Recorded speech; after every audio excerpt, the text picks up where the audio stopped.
So what is marginal efficiency of capital, which is also called as MEC? Now marginal is nothing but change. Efficiency means performance, and performance of capital, which is nothing but money used to start a particular business or money used for business.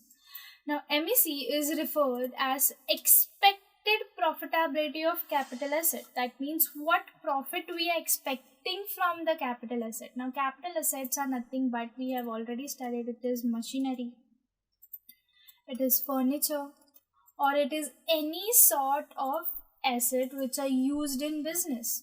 So MEC refers to the expected profitability, that is what is the profit that is expected from that particular asset. So how will asset make profit? When the asset performs. So it may be defined as highest rate of return over cost expected from marginal or additional unit of capital asset.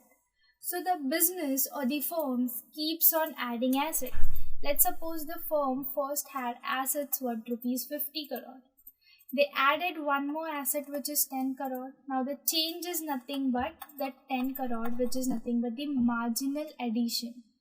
So MEC may be defined as the highest rate of return. MEC is nothing but what will be the rate of return if we employ these assets into the business. So we are expecting the rate of return by employing these assets into the investment. We are not considered about the cost that is expected. So this is nothing but the rate that is expected from the asset. Now MEC in turns depends on two factors. The prospective yield of capital asset, that is how a capital asset is performing, how much goods and services it is producing, and the supply price of capital asset. What is the cost of capital asset? So it depends on the two things, which is prospective yield of capital asset and supply price, that is the price in which we buy the capital asset. MEC is actually nothing but the ratio of these two factors. The prospective yield of capital asset is the total net return from the asset over its lifetime. So now, if I purchase a machinery worth rupees 10 crore, I know the life of the machinery is 10 years.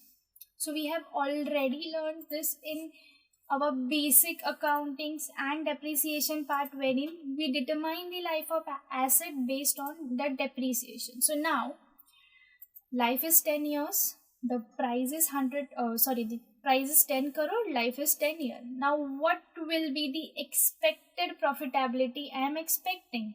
So let's suppose this machinery in its lifetime, that is in 10 years, will give me an output of 100 CR.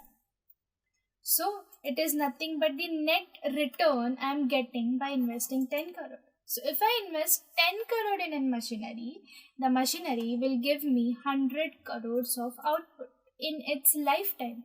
So it is nothing but the prospective yield of capital asset. It is nothing but the net return from the asset, how much the asset is giving us in the entire lifetime. So if an asset is worth rupees 10 CR, the life is 10 years. In its lifetime, it is producing output worth rupees 100 CR. So it is the net return that I am expecting from our capital asset.